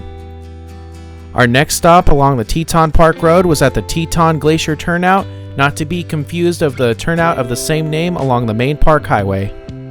This information plaque here talks about how the glaciers have been receding in the 20th and 21st centuries. It's kind of hard to see the glaciers this early in the season with all the snow up there, but trust me, they're clearly visible. Man, I just can't get over the views in this park, man. Like, I'm just blown away by just the sheer force that created these mountains. Well, the sheer force that created these mountains was that there's two plates that run through here, and with large earthquakes back in the day, one plate drives over the other plate, forms the mountains that you see, and that's why there's no hills here, because the hills were pushed down, which formed all the plains in here. As you notice here, there's no hills. So obviously the highest point of the Teton Range there is Grand Teton, which is the second highest point in Wyoming after Gannett Peak. Grand Teton sits 13,775 feet above sea level, and I must say it is probably the most iconic mountain in Wyoming, even though Gannett Peak is higher. Yeah, Gannett Peak is pretty much a round mountain. It doesn't really have a crag like this mountain you see over here. And between the two peaks here, you can actually see the glacier, remaining glacier up there. That unfortunately is receding due to climate change, but it's still there. I think there's 2 or 3 or 4 glaciers here on these mountains. This might be a pretty controversial take, but I'm just going to go ahead and say it. In my personal opinion, I think the views in Grand Teton National Park are a lot better than Yellowstone. There's very few national parks in the United States that can compare to the sheer beauty and amazing views that Grand Teton offers here. Our next stop here in Grand Teton National Park was at the Cascade Canyon Overlook, which was a glacially carved valley here in Grand Teton National Park and is a very popular spot to hike at during the summertime. Of course, we were here way too early in the season to do any of that stuff, but I'm sure it's a really beautiful hike up there, especially with this sheer beauty of the just gigantic cliffs that are on each side of you as you're walking up there. Let me know if you've done that in the comments below. I'd love to check this out during the summer season when the hiking is a lot more accessible. Man, that's one awesome canyon right there, isn't it? Yeah, it is. It's a deep canyon too. With all these mountain peaks going up, that's got to be, I don't know how deep it is, but it's pretty deep. Yep. Yeah, it's pretty awesome. Our next excursion here in Grand Teton National Park was to take the Jenny Lake Scenic Drive here, which is an awesome scenic drive just off the main Teton Park Road here, which provides access to the Jenny Lake Lodge, which is one of the main areas that you can stay at here in Grand Teton National Park. When we visited, the lodge wasn't even open yet and Jenny Lake was still frozen over, but the incredible views here along the Jenny Lake Scenic Drive really make this one of the most picturesque drives you can take here in Grand Teton National Park, even if the lodge and the lake aren't accessible. Seriously folks, the views just don't get much better than this in any national park that I've ever been to in the United States. Seriously, I think Grand Teton is easily in my top 5 favorite national parks, and I wouldn't put an argument against putting in the top 3 either. Our next stop here in Grand Teton National Park was at the Mount Moran Turnout.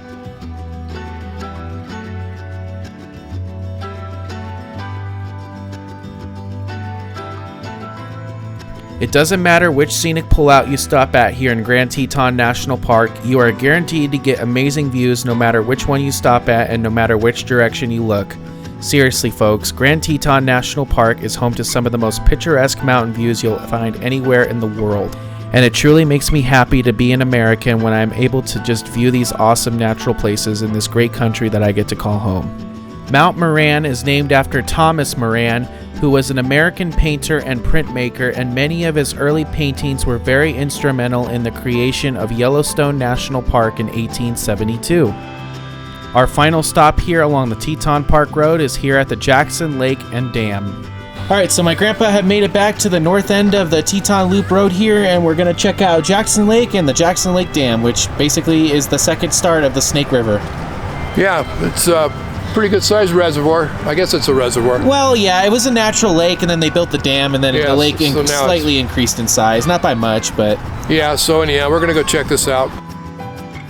The Jackson Lake Dam was built between 1911 and 1916 and raised Jackson Lake by approximately 33 feet. The Jackson Lake Dam's chief purpose was to provide water storage for irrigation in the Snake River Basin in Idaho as part of the Mini-Doka project.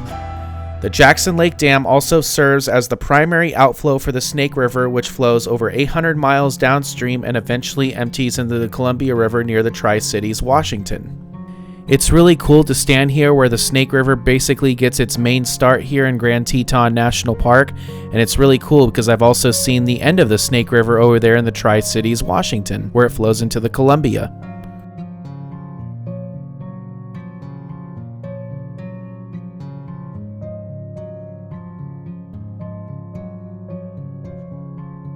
And trust me, the views looking back towards the mountains here from the Jackson Lake Dam aren't too bad either. My grandpa and I spent as much time as we could here just really taking in our views because we knew our time in Grand Teton National Park was quickly coming to an end. Just seeing the perfect reflections of these mountains off the water was just icing on the cake and a perfect way to end our time here in Grand Teton National Park. Pretty awesome views of the Jackson Lake Dam here, huh? Of the surrounding mountains and the lake. Yeah, it's another picture postcard moment here. Pretty cool. Yeah. Well, I guess that's going to conclude our time here on the Teton Loop Road. I guess we'll eventually make our way back to Jackson. Yeah, I suppose so. Yeah, we got to get going. So. All right, I really enjoy my time here in Grand Teton National Park. I did too. It's seriously, it's one of the most underrated national parks in the United States, especially when it comes to scenery. I think the scenery here is better than Yellowstone, in my personal opinion. I agree 100%. The scenery here is breathtaking. It really is. After spending some time there at Jackson Lake, my grandpa and I eventually made our way back towards Jackson. And of course, on our way back to Jackson, we just had to stop and check out the Bison Heard one last time, because this is going to be the last time we were going to see bison on our entire trip. All these various shots of the bison that I was able to capture right here were straight from my car window.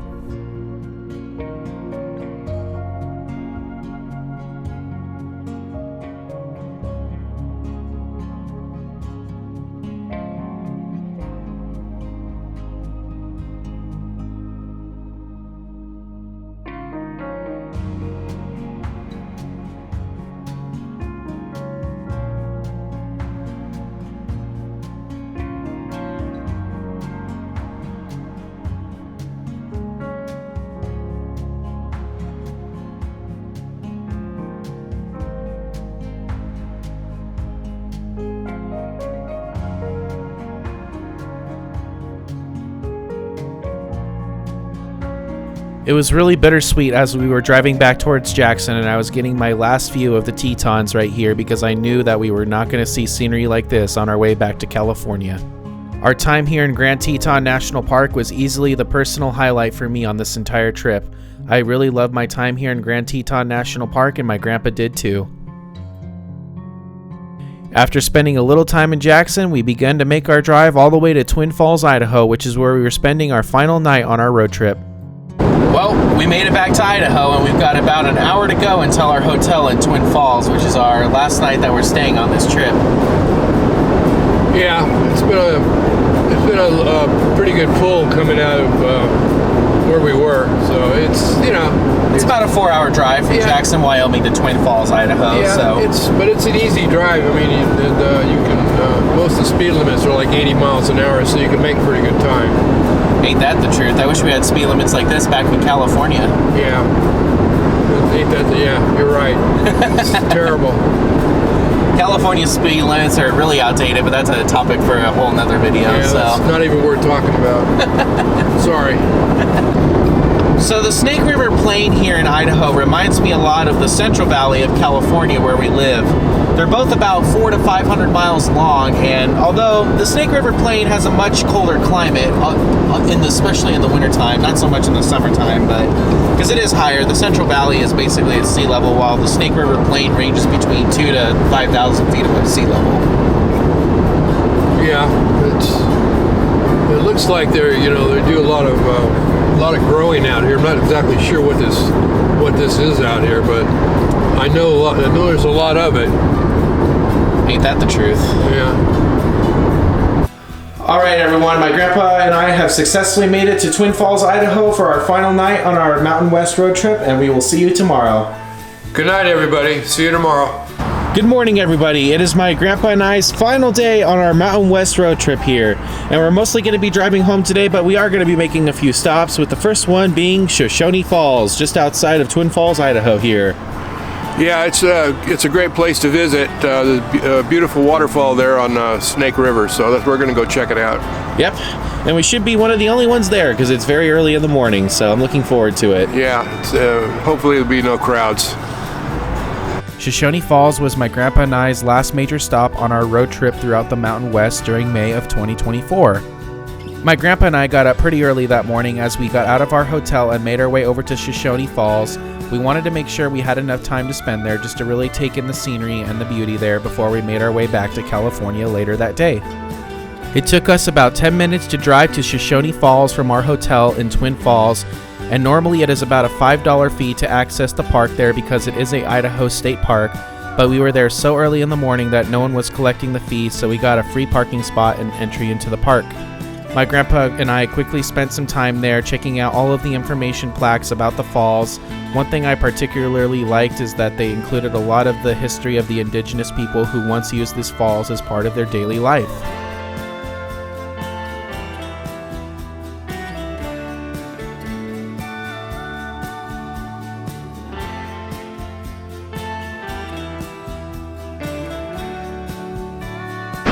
All right, my grandpa and I have made it to Shoshone Falls State Park. We just parked here in the parking lot, and you can sure hear the waterfall from the parking lot, can't you? Yeah, you sure can. It's really flowing, man. So it's going to be a good sight to see. And what's even better is that there's no one collecting the $5 fee when we enter the park, so I guess we get a free show. Yeah, lucky us. I guess the benefits of coming really early in the morning. Yeah, that's true. We're here just before 8 o'clock, so, and as you can see, we're one of the only people here. It only takes about a minute to walk down to the viewing platform from the parking lot to overlook Shoshone Falls. Shoshone Falls is known as the Niagara of the West. However, unlike Niagara Falls, it is actually taller and has a height of 212 feet. Shoshone Falls has an average discharge of roughly 3,500 cubic feet per second. While this doesn't even come close to the discharge of Niagara Falls, it is still very impressive to look at and definitely earns the nickname the Niagara of the West. Shoshone Falls was formed by cataclysmic flooding during the Bonneville Flood of the Pleistocene Ice Age roughly 14,000 years ago. This is the same flooding that created the Snake River Canyon, Hell's Canyon along the Snake River farther downstream, and the Columbia River Gorge along the Columbia River. The falls were documented by early explorers as early as the 1840s when many people were traveling along the old Oregon Trail. The falls had been a fishing and trading post for Native Americans for thousands of years. Of course, the falls is named after the Shoshone Native Americans, who are the original inhabitants of the area. It should go without saying that Shoshone Falls is best viewed in the spring during the peak snowmelt season. My grandpa and I visited Shoshone Falls in mid-May, which is roughly the time of the year when the flows are at their peak. This is my third time visiting Shoshone Falls, and this is by far the best viewing of the falls that I've had, as the other times were much later in the year and the falls weren't flowing as much as they were on this visit. Of course, while you're there viewing Shoshone Falls, don't forget to look in the opposite direction of the falls down the Snake River Canyon, as the views are just as awesome. If you're lucky, you might see a few more waterfalls here in the Snake River Canyon if you look in the opposite direction of Shoshone Falls. Of course, Shoshone Falls is the main attraction here, as it should be, but don't forget to look out and see the other waterfalls as well. I've seen some awesome waterfalls in my day, but there's just something about Shoshone Falls that just leaves me absolutely speechless. This is truly one of the most beautiful waterfalls I've ever seen with my own eyes. Shoshone Falls is a gem in the gem state of Idaho, and it really makes Idaho live up to its state nickname, that is for sure. Even though my grandpa and I's time here was brief, we really enjoyed our time here at Shoshone Falls and just taking in the awesome beauty of this waterfall.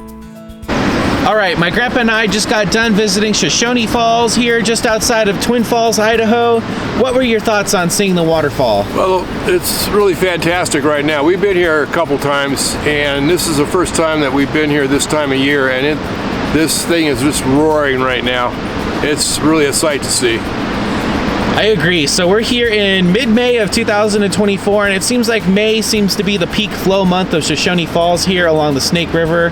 It's just absolutely spectacular. I mean, the mist seems like it goes like a few miles down the canyon from just how much the water is flowing right now. Yeah, it's just it's a sight to behold. It really is.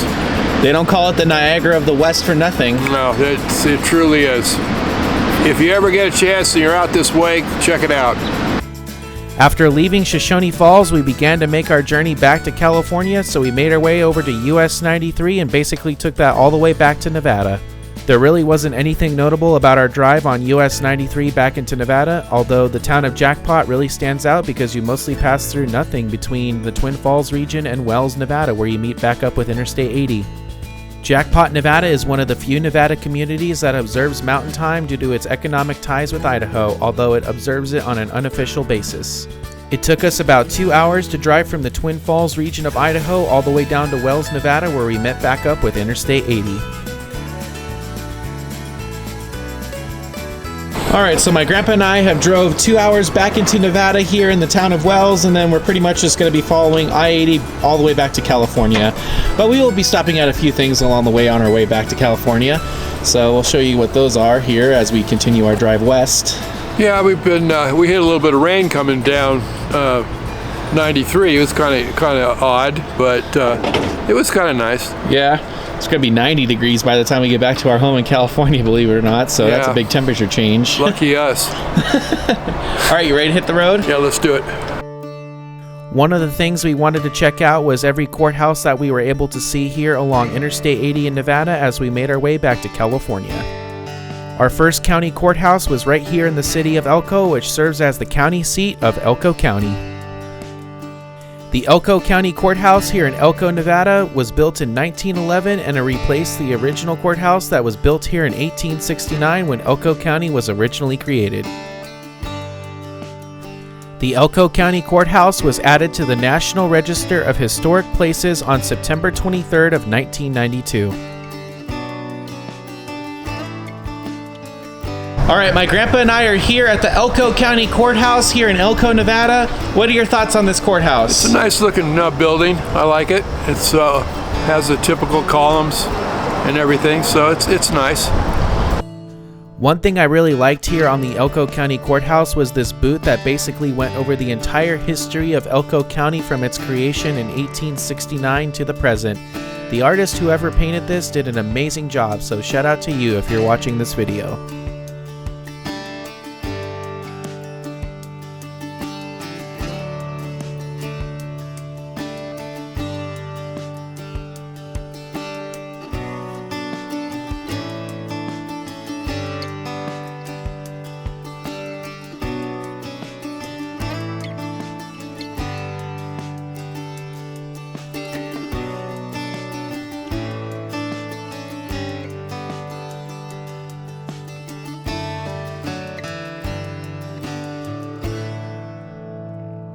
After leaving Elko, we got back on Interstate 80 and started making our way west to our next courthouse here that we were going to see on our journey back to California, which was the Lander County Courthouse in Battle Mountain.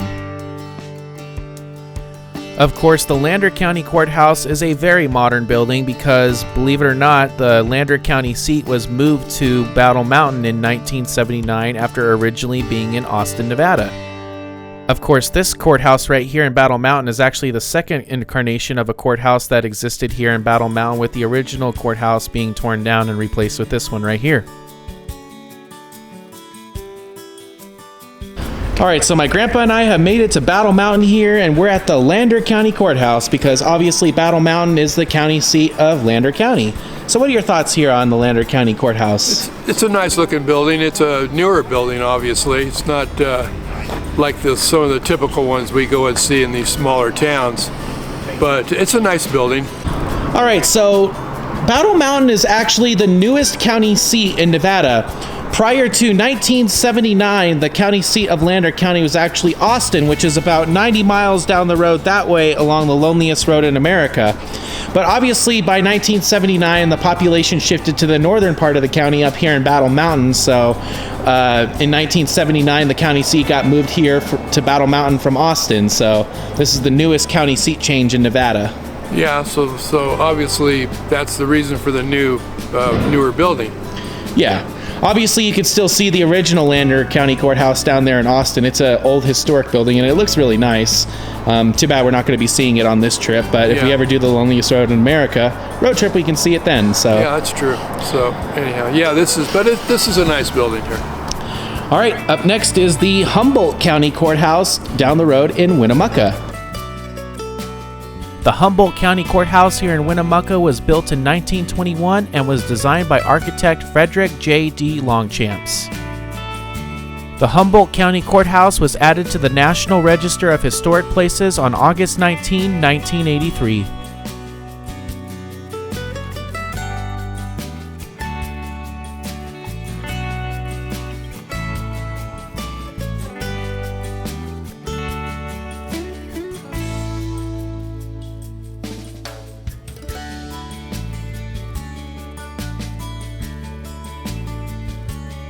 All right, so my grandpa and I have made it here to Winnemucca, and we're standing in front of the Humboldt County Courthouse, which opened in 1921, so just over 100 years ago. So what are your thoughts on this courthouse right here? I like this courthouse too. This one here has got really nice spacing on it. It's got 6 pillars kind of the older style. I like it. It's a nice building. Yep.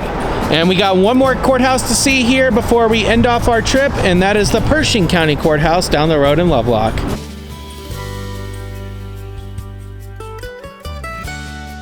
Of course, Pershing County is the newest county to be established in Nevada and is named after John J. Pershing, who was the general of the armies during World War I in the United States. The Pershing County Courthouse was built here in 1920 and was designed by the same person who built the Humboldt County Courthouse in Winnemucca. The Pershing County Courthouse was added to the National Register of Historic Places in 1986 and is the only round courthouse in daily use in the United States. While you're here at the Pershing County Courthouse, be sure to check out the Lover's Lock Plaza just behind the courthouse, which is a place where you can lock your love with your loved ones. It is truly an awesome place here in Lovelock, Nevada. It's something you probably wouldn't think is here if you didn't get off the interstate, but it's just a really nice place to pay tribute to your loved ones.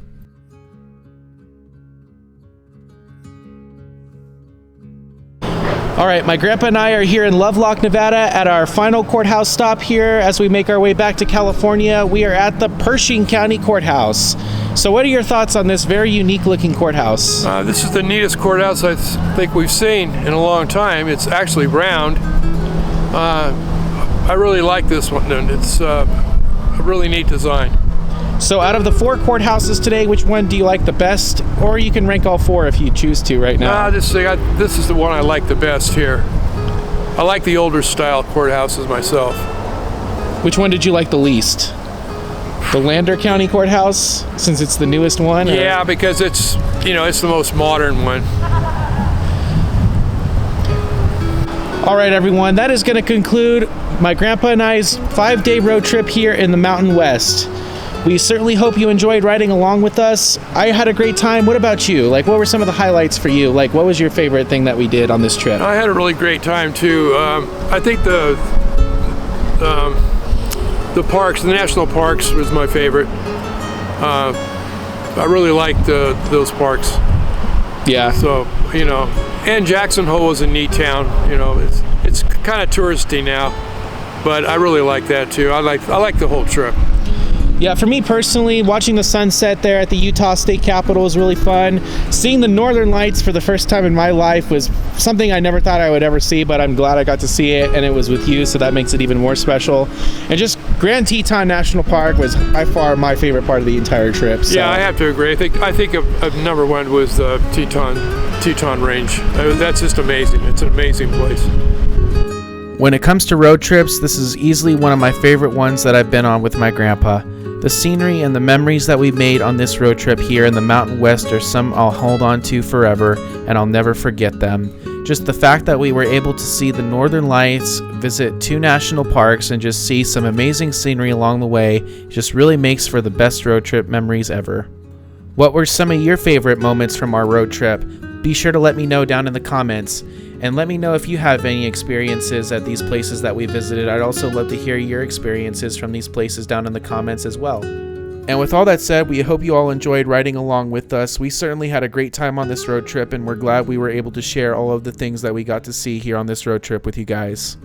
I just want to thank you all so much for watching. I hope you all have an amazing day, and thank you so much for watching. Stay tuned to the next adventure, everyone. We will see you next time.